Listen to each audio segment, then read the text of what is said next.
چلے اسی تنخواہ میں سے جب بندہ بڑے بیٹے کی شادی کر کے بہو بیاہ کے لے آئے تو پھر بھی کام چلتا ہے، اور جب اس بیٹے کو اللہ بچے عطا کر دے تو اسی گھر میں، اسی آنگن میں، اسی چھت کے نیچے کام چلتا ہے۔ تو پھر تو مان جانا کہ چلانے والا تو نہیں، چلانے والا کوئی اور ہے۔ پھر تو مان جا کے چلانے والا کوئی تو اس وقت جب تنخواہ تیری لگی تھی تو کہہ رہا ابا میری شادی نہ کر، میں بیوی کو کیسے کھلاؤں گا؟ تو وہی شخص ہے جس کی چھت کے نیچے پھر 1.5 درجن پوتے بھی پل رہے اور گزارا ان کا بھی ہو رہا ہے۔ تو رزق کا ذمہ کس کا ہے؟ اللہ کا ذمہ۔ اب ہمیں پتہ ہے پہلی بار تو پریشانی اس لیے اتار دینی چاہیے کہ ذمہ ہمارا ہے ہی نہیں۔ اب دوسری بات یہ کہ ذمہ داری کس کی ہے؟ اللہ حکیم بھی ہے اور علیم بھی ہے، حکیم بھی ہے اور جانتا بھی ہے، اور اسے پتا بھی ہے کہ دینا کس طرح ہے۔ اب ہم پتہ کیا کہتے ہیں؟ کہتے ہیں وہ جو بندہ بازاروں میں بیٹھا ہے وہاں اسے نہیں بیٹھنا چاہیے، اور میرا حق تھا۔ تجھے ذرا پتا ہے کہ اللہ کو بول کے بتا نا، کس کو پتا ذرا ہے؟ کیوں جی؟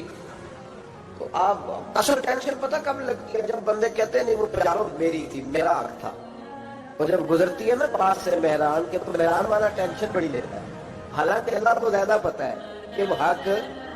ایک بات اپنے ذہن میں یاد رکھ لے، رٹ لے کہ جو میرے لیے بہتر تھا میرے رب نے مجھے دے دیا، اور بات ختم ہو گئی۔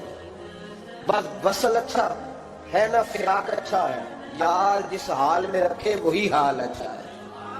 بس جو میرے حق میں بہتر تھا میرے رب نے مجھے، مسئلہ یہ ہے کہ تو اس پہ راضی ہونے کو تیار نہیں۔ حضرت علی کرم اللہ تعالیٰ وجہ الکریم نے میرے نبی پاک کی ایک حدیث بیان کی ہے، اور جناب علی جب یہ حدیث بیان کیا کرتے تھے تو حضرت مجاہد فرماتے ہیں لگتا تھا کہ جیسے حضرت علی ہمیں ہر پریشانی سے نکال رہے ہیں۔ اور علی شیر خدا رضی اللہ تعالیٰ عنہ فرماتے ہیں کہ مجھے میرے نبی پاک صلی اللہ علیہ وسلم نے ایک طریقہ دیا تھا ٹینشن فری ہونے کا۔ آپ فرماتے ہیں مجھے تو بڑا راس آیا ہے، تم بھی اگر کر لو گے تو تمہیں بھی فائدہ دے گا۔ اب وہ کیا؟ حضرت علی کہنے لگے محبوب علیہ السلام نے فرمایا تھا لوگوں تم اللہ کے دیے ہوئے تھوڑے رزق پہ راضی ہو جاؤ، وہ تمہاری تھوڑی عبادت سے تم سے راضی ہو جایا کرو۔ بس تم 2 نفل بھی پڑھو گے تو اللہ راضی ہو جائے گا، تم 1 رکوع بھی سویرے اٹھ کے پڑھو گے تو وہ راضی ہو جائے گا، وہ تمہارے 313 درود شریف سے راضی ہو جائے گا، تم اس کے دیے ہوئے تھوڑے رزق سے راضی ہو جاؤ۔ ٹینشن اس لیے ہوتی ہے کہ ہم راضی نہیں جو اس نے ہمیں دیا ہے۔ وہ حل من مزید کی جو دوڑ ہے نا، حل من مزید کی، بے قدرہ کو قدر نہ جاتی، کیتی خوب تسلی ہو، دنیا دار پجاری سردے کتے دے گل ٹلی ہو، بک بک روشن اکھیاں تکیو بیک ریلی کلی ہو، تے کوچ نصیر اساں جد کیتی پہ جانی تھر تھلی ہو۔ تو یاد رکھیں یہ جو ہے نا مصیبت کے مال آ کیوں نہیں رہا، وہ سامنے والا پلاٹ میرے گھر کے سامنے ہے گھر کے سامنے، پر رجسٹری میرے نام کیوں نہیں؟ یہ مصیبت سانس نہیں لینے دیتی۔ موٹر سائیکل کھڑی کرتے ہیں نا، جب آ کے دکان سے روٹی کھانے آتا ہے، دفتر سے گھر آتا ہے، کاروبار سے آتا ہے، تو جہاں موٹر سائیکل کھڑی کرتا ہے وہ ٹینشن بڑی ہے کہ کبھی میری ہو جائے نہیں بن جائے گا، تو میں یہاں بھی بورڈ لگاؤں اپنے نام۔ اس نے مالی پریشانی پیدا کی۔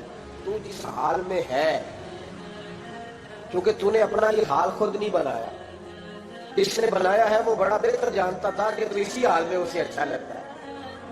تو اسے اسی حال میں، ایک بزرگ تھے تو ان کی طبیعت بڑی علیل ہو گئی، بیمار ہو گئے، تو اللہ نے آزمائش دی تو کیڑے پڑ گئے وجود میں۔ ایک کیڑا یہاں سے کھا رہا تھا، اللہ والے بڑے راضی رہتے ہیں اس کی رضا میں، تو کیڑا یہاں کھا رہا تھا تو نیچے گر گیا، تو بابا جی نے اٹھا کے پھر وہاں رکھ لیا، کہنے لگے جب اس نے تیری ڈیوٹی مجھے کھانے کی لگائی ہے تو میں اس بات پہ راضی ہوں، تو نیچے کیوں گرتا ہے؟ بٹ ٹھیک ہے کھا، جب اس نے تجھے ڈیوٹی بھی تیری لگائی۔ سالبہ بن عبد الرحمن ایک صحابی تھے، سالبہ غالباً نبی پاک صلی اللہ علیہ وسلم کی خدمت میں آئے، کہنے لگے یا رسول اللہ صلی اللہ علیہ وسلم غربت بڑی ہے، میرے لیے دعا کریں اللہ زیادہ مال دے۔ تو محبوب صلی اللہ علیہ وسلم نے فرمایا تو جس حال میں اچھا ہے وہ تیرے لیے بہتر ہے، جس میں تو ہے وہی حال تیرے لیے مشکل ہے نا۔ یہ جواب سنا، کہتے پیر صاحب فلان جگہ سے تویز آیا، وہاں تمہارے نعرے ہو گئے، تو آپ کے یہاں، میں کہتا ہوں یہ تویز دینے والا اگر تویز دے کے امیر بناتا ہے تو پہلے خود کیوں نہیں بنتا؟ یہ خود تو 150 کا طویز بیچ رہا ہے، اپنی بیچارے کی حالت یہ ہے. اگر اتنا ہی طویز اس کا چلتا ہوتا تو پہلے 5 کلو پجارو اس کے دروازے پہ کھڑی ہو. عجیب چکر ہے اور عجیب جگہ لوگ لگ گئے، سمجھتے نہیں بات کو. یا رسول اللہ صلی اللہ علیہ وسلم دعا کر دے تو محبوب نے کیا فرمایا؟ فرمایا تو جس حال میں ہے نا وہ حال تیرے لیے بہتر ہے، اسی میں رہ. کہنے حضور دعا کرے. فرمایا سال بعد تو باہر آ جا. حضور دعا کرے. فرمایا تو باہر آ جا. 2-3 دفعہ کا ضد کی. محبوب نے فرمایا جا پھر اللہ تجھے زیادہ پیسے دے گا. چند بکریاں خریدی، اتنی برکت ہوئی کہ بکریوں کے ریوڑ بن گئے. پھر کچھ بکریاں بیچ کے گائے خرید لی، ان کے بھی ریوڑ ہو گئے. پھر کچھ اونٹنیاں لے لی، ریوڑ ہی ریوڑ. پہلے 5 وقت مسجد میں آتے تھے، اب فجر اور عشاء رہ گئی. پھر مال زیادہ ہوا تو مدینے شہر میں کوئی جگہ ہی نہیں، مدینے سے باہر حویلی خریدی. پھر جمعہ ہی رہ گیا. جمعے کے جمعے آتے زکوٰۃ کا حکم آیا. میرے نبی کریم علیہ السلام نے حضرت ابو ہریرہ کو بھیجا. فرمایا جا اسے کیا تیری زکوٰۃ بنتی ہے 2.5%. 10 کروڑ روپیہ ہو تو کتنی زکوٰۃ بنتی؟ 1 کروڑ کی 2.5 لاکھ ہوئی نا، 10 کروڑ کی کتنی ہوئی؟ بڑی مصیبت ہے جب بینک سے میسج آتا ہے نا کہ 25 لاکھ نکل گیا تیرے اکاؤنٹ سے. بہت بڑی مصیبت، بڑی ٹینشن ہوتی. ایک صاحب میرے پاس آئے، ان کی زمین اچانک مہنگی ہو گئی. اچانک پہلے 15-16 لاکھ کی ایکڑ زمین تھی، پھر وہ کروڑ کی ہو گئی. تو میرے پاس آئے، کہنے لگے وہ 10 کروڑ روپے بنتے ہیں تو زکوٰۃ. تو میں نے کہا آپ نے کیا کیا؟ ساری زمین پہ عشر آتا ہے، اس پہ زکوٰۃ نہیں آتی، تو آپ نے کیا کیا؟ کہنے لگے وہ کچھ سوسائٹی کے رول کے مطابق میں نے فائلیں وغیرہ لے لی ہیں. اب میں نا کبھی موقع آئے گا تو ان کو بیچوں گا. تو میں نے کہا تو آپ کا یہ مال ہو گیا بزنس کا، تو اب تو اس پہ زکوٰۃ آئے گی. 10 کروڑ پہ جب 25 لاکھ سنا تو کہنے لگے فوراً دینی پڑتی ہے کہ تھوڑی تھوڑی سے بھی کام چل جاتا ہے. تو میں ان کا چہرہ دیکھنے لگا. میں نے کہا نہیں وہ تو آپ کو پتہ ہے. ویسے حضرت عمر فرمایا کرتے تھے بانٹ کے نہ دو، کوشش کرو کسی ایک کوئی دو، چلو کسی کا کچھ بن جائے تو ایک کوئی دینی چاہیے. کہنے لگے تو مطلب یہ ایسا ہی حکم ہے؟ میں نے کہا آپ کسی اور سے تحقیق کر لیں. اب یہ بڑی لیتے وقت نہیں تمہیں ٹینشن ہوئی کہ 15 لاکھ کا کروڑ ہو گیا تو اس وقت بھی تو نے کہا کہ یا اللہ. تو یہ کیسی سوچ ہے مسلمان؟ کس طرح کا؟ اس طرح ہمارے یہاں جب کسی آدمی پہ حالات خراب ہوتے ہیں نا تو سب سے پہلے وہ اس طرح کرتا ہے کہ جو میں کہیں اللہ کے راستے پہ دیتا ہوں پہلے اسے بند کرو. اس راستے تجھے آ رہا تھا پہلے وہ راستہ بلاک کیا. حضرت اسماء بنت ابی بکر صدیق کہتی ہے میں حضور کو مسجد کے لیے، ادارے کے لیے، صحابہ صفہ کے لیے کچھ دے رہی تھی تو میں نے گننا شروع کیا تو حضور مسکرانے لگے. حضور مسکراتے کیوں ہیں؟ تو فرمانے لگی، محبوب فرمانے لگے اسماء اللہ کے راستے میں گن گن کے نہ دیا کر، ورنہ وہ بھی تجھے گن گن کے دے گا. تو اس کے راستے میں بے حساب دے، وہ بھی تجھے بے حساب ہی عطا فرمائے. لیکن پہلے یہ والا پہلے دروازہ بند کرو، یہاں سے پیسے ختم ہو رہے ہیں. تو اس طرح کرنا بھائی. اس طرح سور ذرا گرمیوں والے نہ خرید، لیکن جو تو اللہ کے راستے میں دے رہا ہے اسے دیتا رہے. لیکن ہم اپنا نقصان کرتے، زیادتی کرتے اپنے ساتھ. میں نے آپ کو پہلے بھی بتایا تھا پیار کی بولی ہے. پھر بولتا ہوں ایک بڑے بڑے پیار والے دوست ہیں. ایک دفعہ مجھے کہنے لگے کہ آپ کئی دفعہ اعلان کرتے ہیں تو مجھے اچھا نہیں لگتا، اور آپ ادارہ بھی بہت زیادہ بننے والا ہے، بڑی چیزیں میں دیکھتا ہوں جو ہو تو بڑا نظام اچھا ہو جائے. آپ دعا کریں اللہ مجھے پیسے دے تو میں بڑے سارے خرچ کروں گا اس کے راستے. تو میں نے کہا یا اللہ اسے 10 کروڑ دے، یہ 9.5 کروڑ تیرے راستے میں دے دے گا. تو چپ کر گیا. جس طرح آپ نہیں کر گئے سارے، تو چپ کر گیا وہ بھی. اس نے کہا جی نہیں جی انشاءاللہ کریں گے. تو میں کیا بھلیا آج دعا بھی دیا، ابھی تو وہ آئے گے تو تب دیکھی جائے گی. تو یہی اڑ گیا.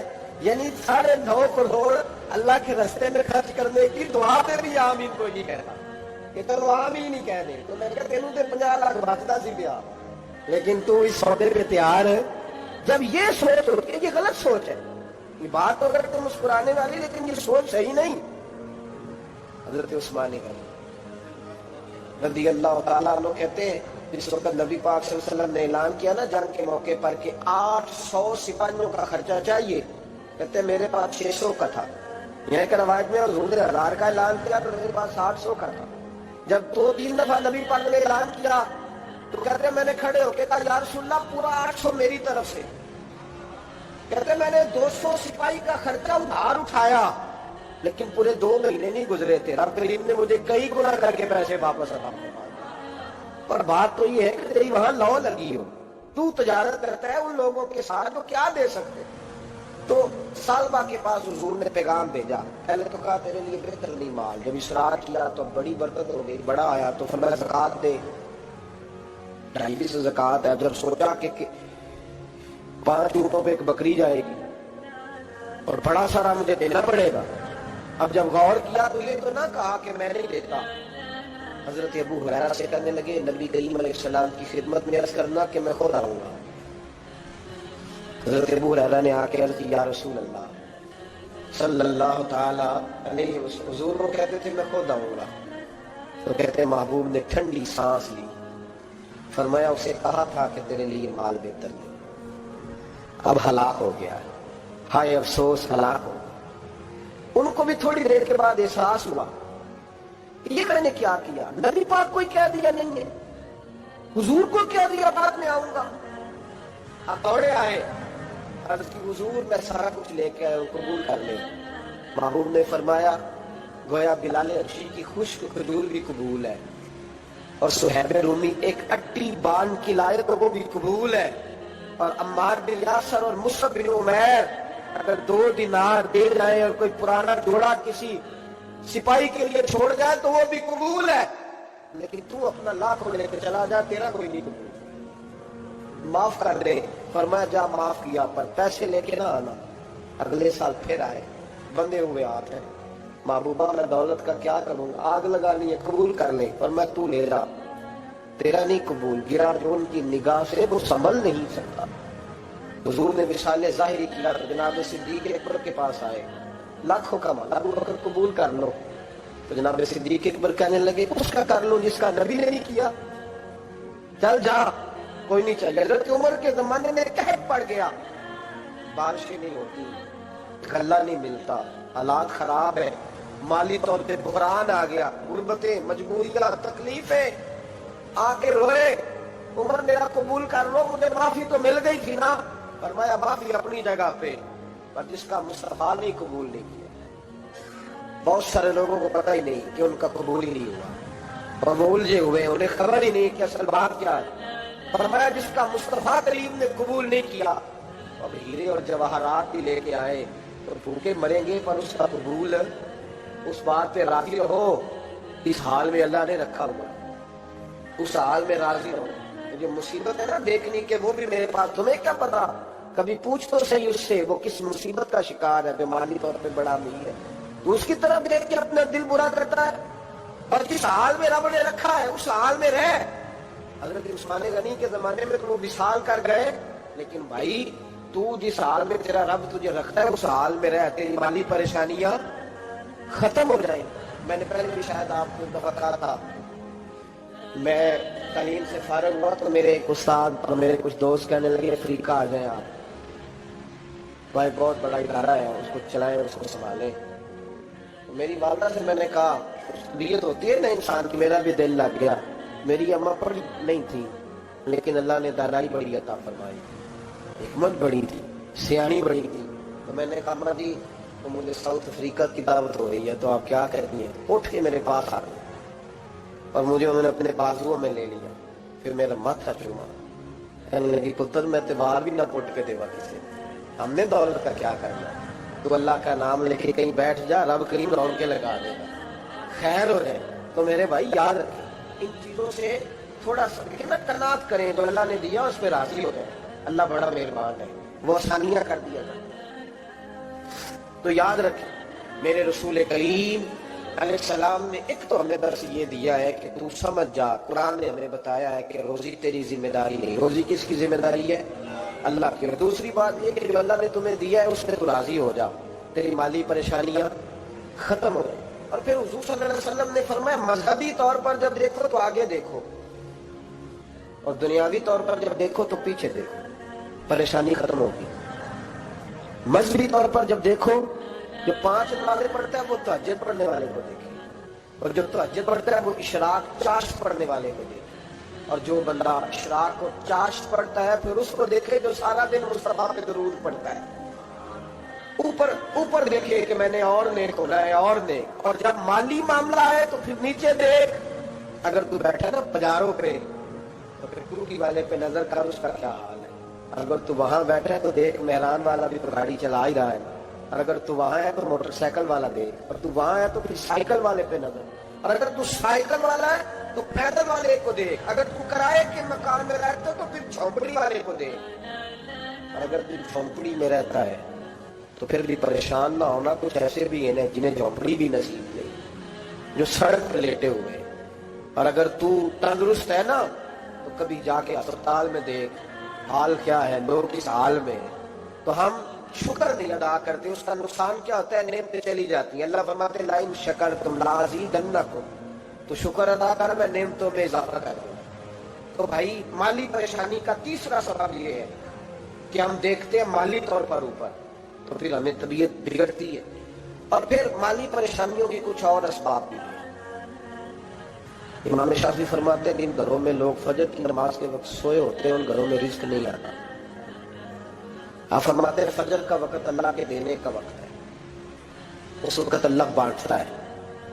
حضور صلی اللہ علیہ وسلم کا فرمان ہے نا حدیث میں کہ تہجد کے وقت اللہ پہلے آسمان پہ نزول جلال فرماتا ہے جو اس کی شان کے لائق ہے تہجد کے وقت. اور وہ کہتا ہے مانگو میں تمہیں عطا کروں. یہ لینے کی باری آئے تو بندہ سمیٹ سماٹ کے اندر گھس جائے. ہمارے ہاں یہ ہوتا ہے کہ شاہ کے بعد بچے بیٹھتے ہیں موبائل لے کے, تہجد کا وقت آتا ہے تو ان کی آنکھیں بند ہونی شروع ہوتی.